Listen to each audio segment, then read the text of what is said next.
चलिए स्टार्ट करेंगे। कंसिडरेशन हम लोग शुरू किए थे यूनिट नंबर 2 और उसका डेफिनेशन हमने किया था। और वैलिड जो कंसिडरेशन है, वैल्यूएबल कंसिडरेशन, वो दो हिस्सों में बटा था। अगर किसी पार्टी को कोई राइट मिल रहा है, इंटरेस्ट, प्रॉफिट या बेनिफिट, उस वजह वो भी एक कंसिडरेशन हो सकता है। मतलब किसी को एक बेनिफिट मिलना एक कंसिडरेशन हो सकता है, या किसी दूसरे पार्टी को कोई लॉस हो रहा है, डिट्रायमेंट, रेस्पॉन्सिबिलिटी आ रहा है, तो वैसे केस में उसको भी क्या माना जा सकता है, कंसिडरेशन। और उसके बदले में अगर कंपनसेट किया जाएगा तो वो यहाँ पर वैलिड कंसिडरेशन माना जाएगा। Question number 2, explain rules regarding consideration. पहला पॉइंट पढ़ चुके थे, consideration must move at the desire of the promiser. बोलो, पढ़ चुके थे वैलिड रूल्स में। मतलब कंसिडरेशन हमेशा किसके कहने पर दिया जाना चाहिए, प्रॉमिसर के। अगर प्रॉमिसर ने कोई काम करने के लिए कहा ही नहीं था और प्रॉमिसर काम कर देता है, तो क्या बाद में वो लीगली कंसिडरेशन की डिमांड कर सकेगा? Answer is no. उसके लिए प्रॉमिसर की तरफ से कम्युनिकेशन जरूरी है कि तुम मेरे लिए ये काम करो। सेकंड है, कंसिडरेशन में मूव फ्रॉम प्रॉमिसी और एनी अदर पर्सन। ये तो नहीं हुआ था। तो देखो point number 2, in India consideration में प्रोसीड फ्रॉम द प्रॉमिसी और any other person who is not a party to the contract. यानी कंसिडरेशन देने वाला जरूरी नहीं कि वो कॉन्ट्रैक्ट का एक पार्टी हो। कंसिडरेशन प्रॉमिसी भी दे सकता है और उसके बिहाफ में कोई और भी दे सकता है। The definition of the consideration as given in section 2D makes that position clear. बोल रहे हैं कि ये जो definition है, इससे consideration का देखो फिर गया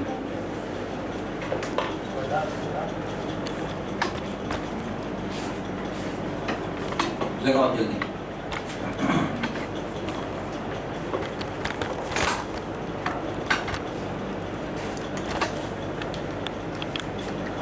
तो देखिएगा, the definition of consideration as given in section 2D makes that proposition clear.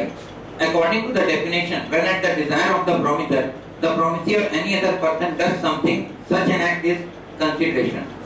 In other words, there can be stranger to a consideration, but not a stranger to contract. बहुत अच्छा लाइन है, इसको अंडरलाइन करो। There can be stranger to a consideration, लेकिन contract के लिए कोई stranger नहीं हो सकता।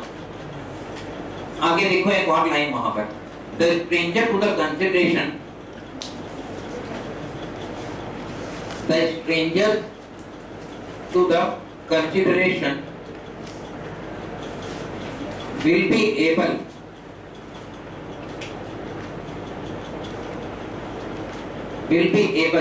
To sue the stranger to the consideration will be able to sue only if he is a party to the contract. Will be able to sue only if he is a party to the contract.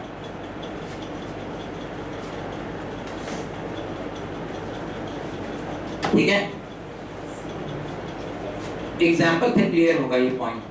देखो, an old lady made a gift of her property to her daughter with the direction to pay a certain sum of money to the maternal uncle by way of annuity. एक lady थी, उसने अपना property gift किया,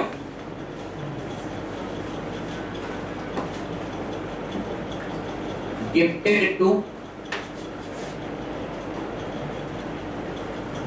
daughter, और इसके लिए condition था कि ये जो डॉटर है वो अंकल को एन्युटी पे करेगी एनुअली।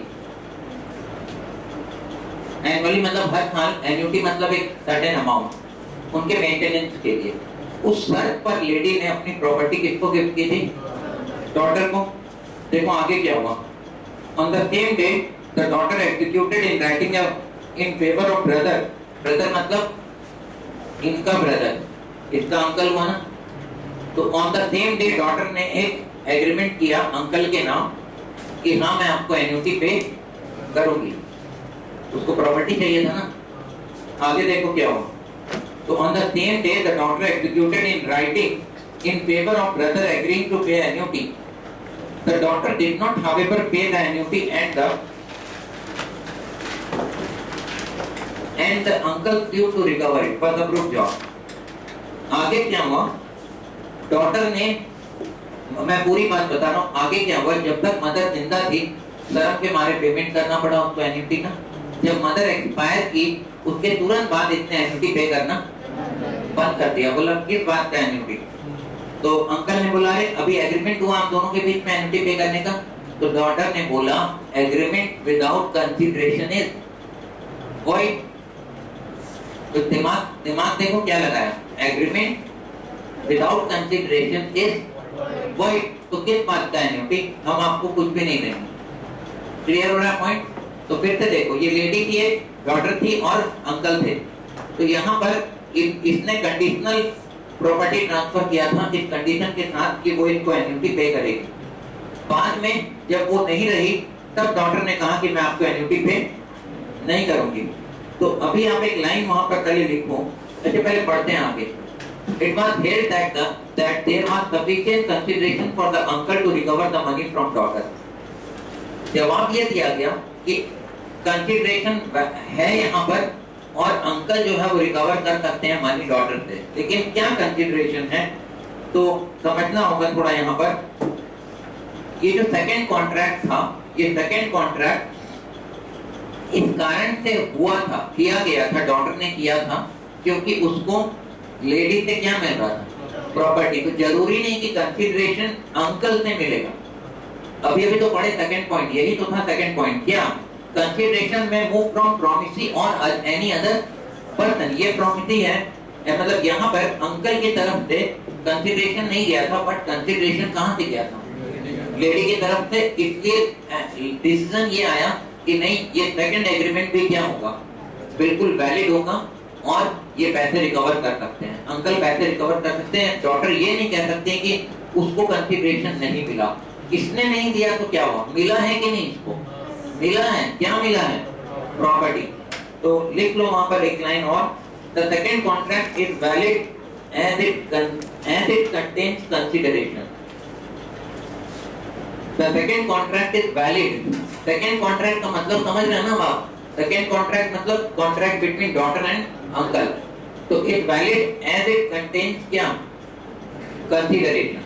हो गया?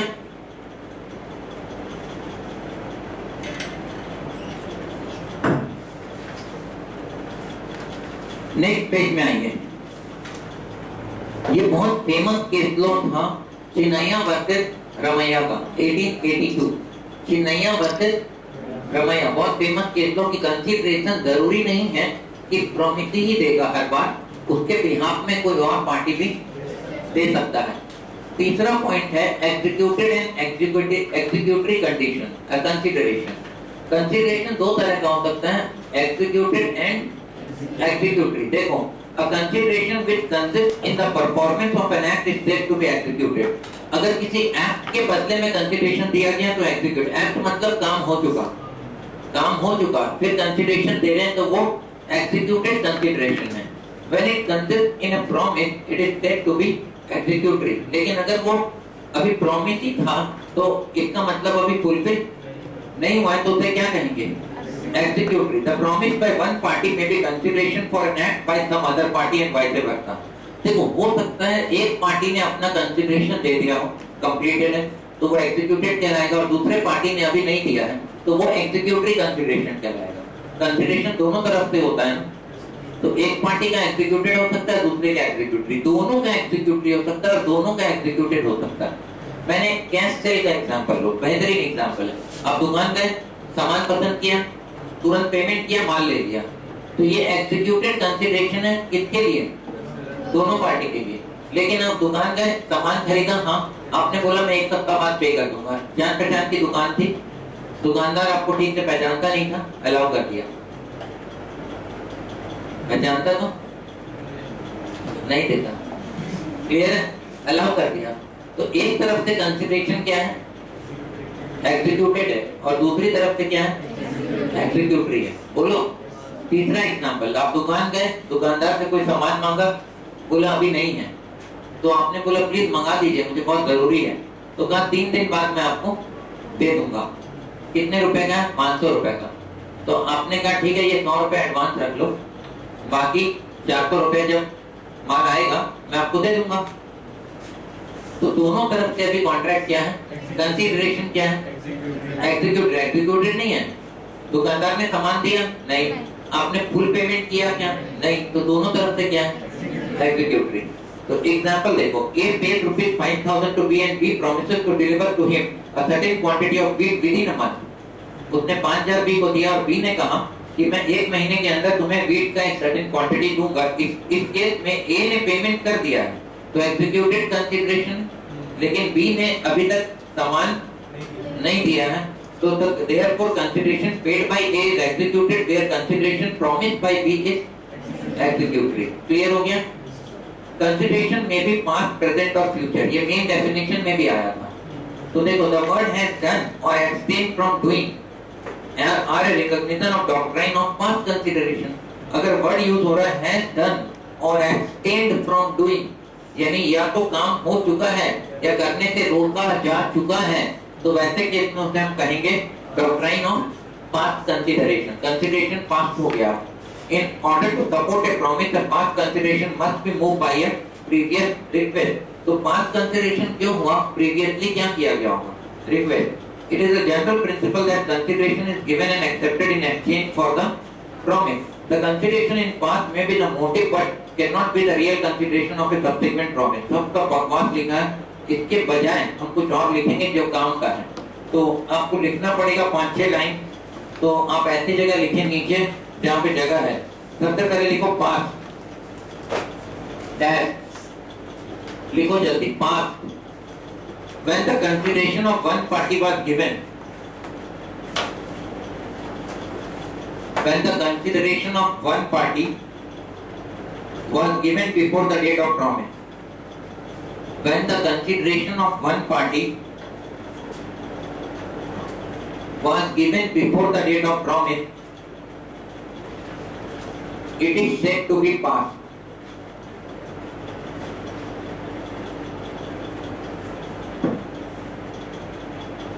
When the consideration of one party was given before the date of promise, it is said to be past। Full stop। Past consideration means the consideration, मतलब और दिखा रहा हूं ताकि कंफ्यूजन ना हो। Past consideration means the consideration for a promise given by a party। Past consideration means the consideration for a promise given by a party, for a promise given by a party before the promise is made, given by a party before the promise is made। Full stop।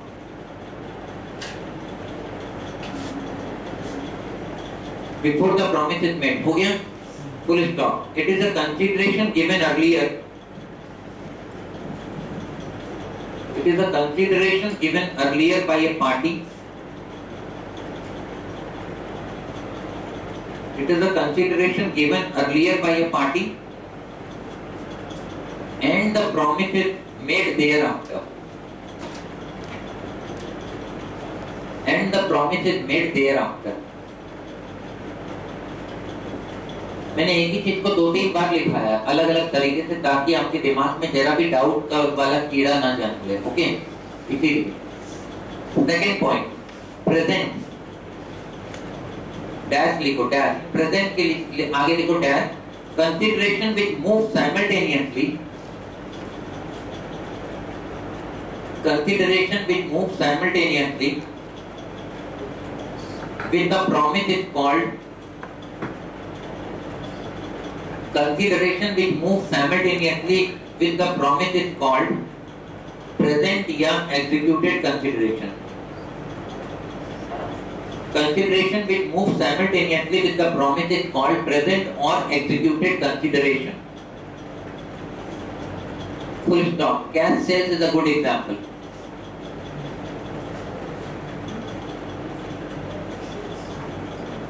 Cash sales is a good example। हो गया? Third point future, तीसरा लिखो future. When the consideration is to move at a future date, when the consideration is to move at a future date, it is called future or executory consideration.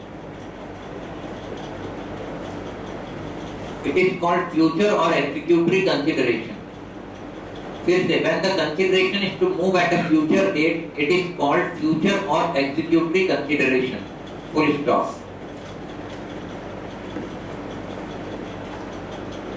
लिखा। आप जो paragraph मैंने दिया था ऊपर में उसको रिप्लेस करके ये पैराग्राफ बना सकते हैं। उसको लिखने की जरूरत नहीं क्योंकि वो बहुत लेंथी है। वो गलत नहीं है वहां पर उसको इतना लेंथी वर्ड यूज किया गया कि आप कंफ्यूज होते रहेंगे। जैसे फॉर एग्जांपल देखो लिखा, but in the event of services being rendered in the past at the request or the desire of the promisor, the subsequent promise is regarded as an admission that the past consideration was not gratuitous. Gratuitous का मतलब होता है बिना कारण के, without any reason. इसका क्या मतलब होता है सुनो, कि मतलब अगर पास्ट कंसीडरेशन के बारे में ये जिक्र किया गया है कि अगर हमने पहले कंसीडरेशन दे दिया है और बाद में प्रॉमिस हो रहा है तो ये क्यों बिना कारण नहीं हो रहा है, इसमें कारण इन्वॉल्व है, मतलब ये बिल्कुल वैलिड है। ये लिखा है इसका मतलब। लेकिन अननेसेसरी आप कंफ्यूज होंगे तो बेटर होगा उस पूरे पैराग्राफ को छोड़ दो और उसके बदले में जो मैंने अभी आपको 3 पॉइंट दिखाए हैं उसको याद रखना। तो सुनो, पास्ट कंसीडरेशन क्या होता है, मैं एग्जांपल दिया था। ए ने बी को बोला कि क्या तुम मेरा घर क्लीन कर दोगे इस वीकेंड पर, और उसने बोला ठीक है। वो प्रोफेशनल पर्सन है जिसने जो क्लीनिंग करता है, अपने साथ पूरे इंस्ट्रूमेंट लाता है, जुगाड़ लाता है और सब कुछ, रूम, बेडरूम, बाथरूम, सब कुछ, किचन, सब सही तरह से वो क्लीन कर देता है। 2 दिन में उसने क्लीनिंग कर दिया और उसके बाद 2 दिन बाद ए ने उसको बोला कि इसके लिए मैं तुम्हें 5000 रुपीज पे करूंगा, चिंता मत करो। जैसे ही उसने बोला 5000 पे करूंगा तो वो क्या हो गया, एग्रीमेंट हो गया। एग्रीमेंट ऐसे हुआ कि एग्रीमेंट हम पढ़े थे क्या है, ऑफर एंड एक्सेप्टेंस है। तो क्या फर्क पड़ता है कि एक्सेप्टेंस पहले हुआ और ऑफर बाद में। मतलब ये अभी काम की बात है जो आपको समझनी है। मतलब बिल्कुल जरूरी नहीं कि पहले ऑफर होगा देन एक्सेप्टेंस होगा। पहले उसने पूछा मेरे लिए काम करोगे, तो ऑफर पहले ही हुआ, एक्सेप्टेंस बाद में हुआ, पर कंसीडरेशन उस समय तय नहीं हुआ था, ना ही जिक्र हुआ था, ना ही बात हुई थी। लेकिन बाद में कंसीडरेशन के बारे में प्रोमिसर ने खुद बोला, कमिट किया, तो इसका मतलब है कि ये वैलिड कंसीडरेशन माना जाएगा। इसको कहते हैं पास्ट कंसीडरेशन। ठीक है, अगर दोनों एक साथ हो रहा है प्रेजेंट कंसीडरेशन, मतलब काम भी हुआ और पेमेंट भी तुरंत हुआ। और फ्यूचर कंसीडरेशन तो आप समझ ही रहे हैं कि काम हो गया है लेकिन कंसीडरेशन अभी पे नहीं हुआ, या एक पार्टी ने अपना काम कर दिया या और दूसरे ने नहीं किया या दोनों ने नहीं किया, तो इसको हम कहते हैं फ्यूचर कंसीडरेशन। क्लियर है? अगला point, consideration need not be adequate. बहुत अच्छा पॉइंट है ये भी। Consideration need not be of any particular value. आप ये तय चेक नहीं करेंगे हर बार कि दोनों पार्टी के बीच में जो ट्रांजैक्शन हुआ है वो जेन्युइन कंसीडरेशन के बदले में हुआ है कि नहीं। सपोज ए ने बी को 5 लाख रुपए का माल बेचा, मतलब 2 लाख में बेच दिया, जिसका मार्केट वैल्यू 5 लाख था, और बी ने बदले में 2 लाख पे किया है, तो कंसीडरेशन इन्वॉल्व है, बट ये कंसीडरेशन सफिशिएंट नहीं है। बोलो, तो क्या इस केस में ये कॉन्ट्रैक्ट इनवैलिड हो जाएगा, वॉइड हो जाएगा? Answer is no. लिखना है consideration need not be adequate. Consideration need not be of any particular value. It need not be approximately of equal value with the promise for which it is exchanged, but it must be something which the law would regard as having some value. पर कुछ ना कुछ तो होना चाहिए, मतलब ऐसा नहीं कि कुछ भी नहीं होना चाहिए। लॉ कहता है कि कुछ ना कुछ होना चाहिए, भले ही वो इक्वल वैल्यू का ना हो। Something in return need not be equal to something given. Something in return need not be equal to something given. It can be considered as a bad bargain of the party. माना जा सकता है कि यहाँ पर bargaining सही ढंग से नहीं। आपको याद होगा बार्गेनिंग का रिजल्ट एग्रीमेंट होता है, ऑफर, एक्सेप्टेंस। तो जब एक्सेप्टेंस आता है तो वो अपनी बातें रखता है कि नहीं सामने वाला, कि हम इस प्राइस पे नहीं करेंगे, कितने में करेंगे, फिर बातचीत होती है और फिर जाकर के सर्टेन अमाउंट पर दोनों पार्टी क्या होते हैं, सहमत होते हैं तो उसको हम कहते हैं बार्गेन। अगर वो बार्गेन अच्छा नहीं है तो इसका ये मतलब नहीं है कि एग्रीमेंट वॉइड है। क्लियर हो गया? आगे, it may be noted that in this context that explanation to section 25 states that an agreement to which the consent of the promisor is freely given is not void merely because the consideration is inadequate। Important point है consideration free, sorry consent free होना चाहिए। Bad bargain allowed है, लेकिन bad bargain along with free consent नहीं है। Free consent is missing, तब ये agreement क्या हो जाएगा? वॉइडेबल या वॉइड। मतलब अगर अंडर प्रेशर आकर के आपने कम में वो सौदा किया है, आपके ऊपर गन पॉइंट था, गन लगा हुआ था और आपको बोला गया था प्रॉपर्टी 2 करोड़ की है, कोई बात नहीं 10 लाख में तुम बेचो, चलो साइन मारो, और आपको साइन करना पड़ा क्योंकि जिंदा रहना था ना। तो वैसे सिचुएशन में बाद में आप चैलेंज कर सकते हैं कि मेरा कंसेंट फ्री नहीं था और इसीलिए आप देखिए यहाँ पर कंसिडरेशन भी जेन्युइन नहीं है, तो इसको रद्द किया जाए। कि आप कोर्ट में जाकर डिस्प्यूट क्रिएट कर सकते हैं, इस एग्रीमेंट को वॉइड डिक्लेयर कर सकते हैं। तो लिखा है देखो, but as an exception if it is shockingly less and the other party alleges, यानी इल्जाम लगाता है that is consent was not free, then this inadequate consideration can be taken as an evidence in support of this allegation। Example, X promises to sell a house worth ₹6 lakh for ₹1 lakh only।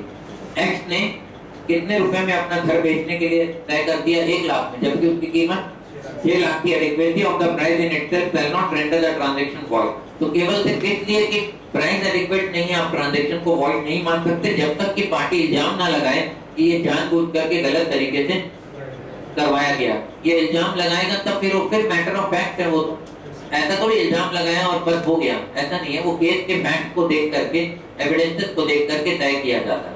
Court इसीलिए तो बना है, ठीक है। Point number 6, performance of what one is legally bound to perform. इसको और अच्छी तरह से समझना है तो उसके ऊपर ही एक लाइन लिख लो। इसको सेकंड तरीके से लिखा रहा हूं, consideration must not be something, consideration must not be something which a person is already bound to do by law।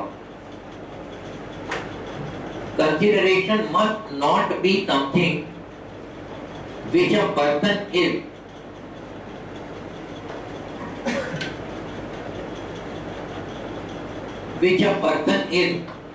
already bound to do by law। ध्यान से सुनना,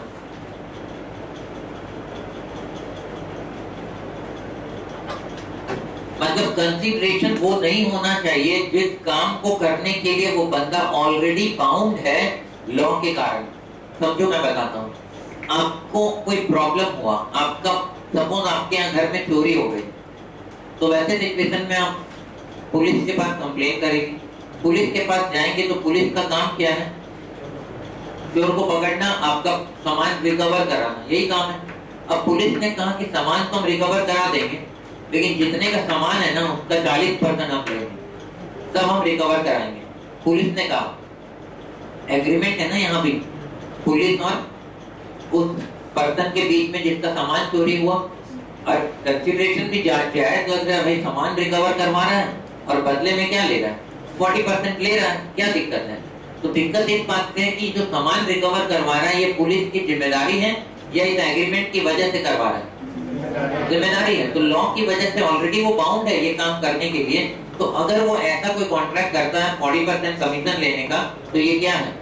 वॉइड है। दूसरा एग्जांपल, आप एक एडवोकेट के पास जाते हैं और उसको बोलते हैं कि मेरा ये केस जो है ना आप लड़िए, और अगर आपने इसको जिता दिया, आप इस केस को विन करा देंगे तो मैं आपको 2 लाख रुपए एक्स्ट्रा दूंगा, मतलब और दूंगा। फीस तो आपकी मैं अभी दे ही रहा हूँ, आपको कितना दूंगा?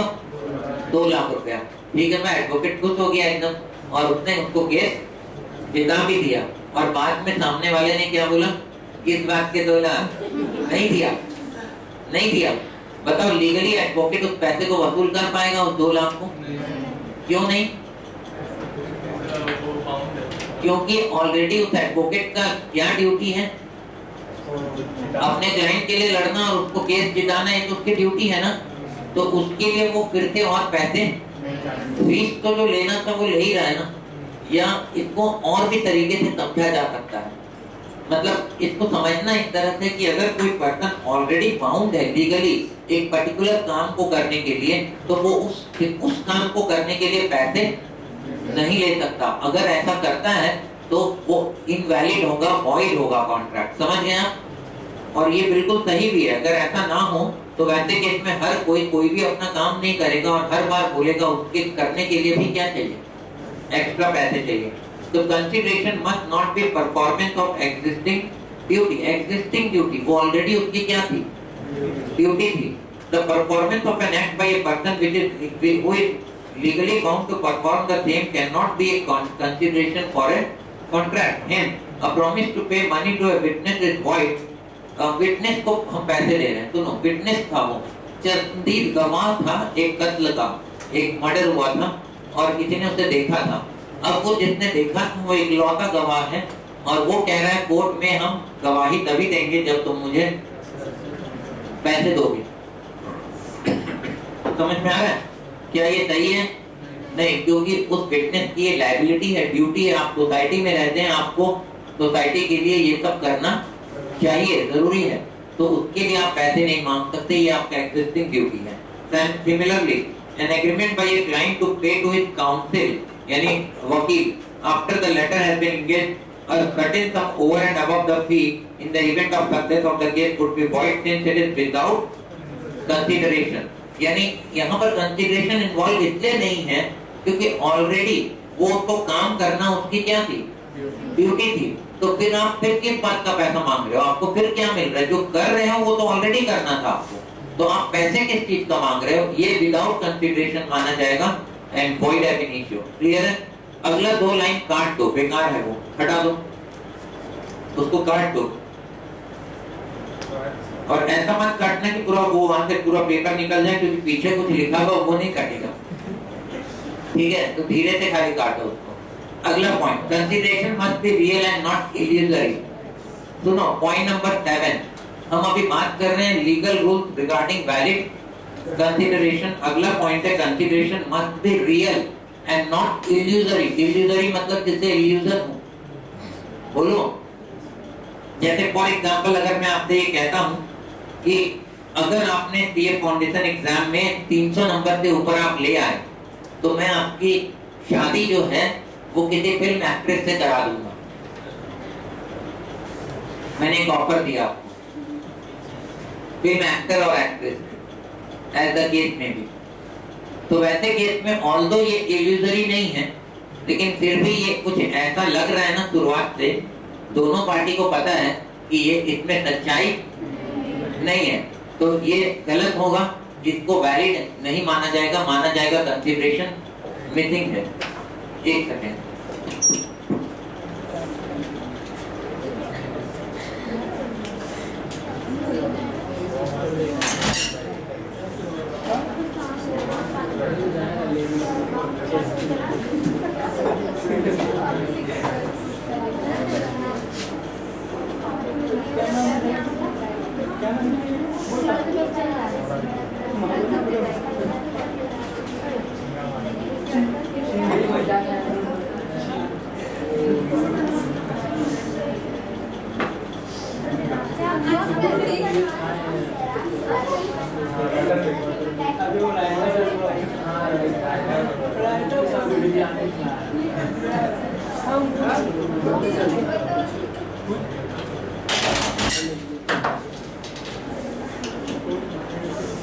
सुनो, बहुत सिंपल एग्जांपल यहाँ दिया है। Consideration must be real and must not be illusory. It must be something to which the law attach some value. It is, if it is legally or physically impossible, it is not consideration. It is not considered valid consideration. जैसे कि एक man promise करता है to discover treasure by magic, जादू से मैं खजाना ढूंढ दूंगा तो मुझे 2 लाख दो। बाबा, जब तुम खजाना निकाल सकते हो तो 2 लाख के पीछे क्यों मर रहे हो? खजाना ही ढूंढ लो, अपने लिए ढूंढ लो, दूसरों के लिए क्यों ढूंढना है? तो अगर कोई आपसे कहता है ना कि मेरे पास बहुत बड़ा टैलेंट है, तुम मुझे 10,000 दो, मैं तुमको 10 दिन में 1 लाख करके दूंगा, तो इसका मतलब है फ्रॉड ही करेगा वो, क्योंकि अगर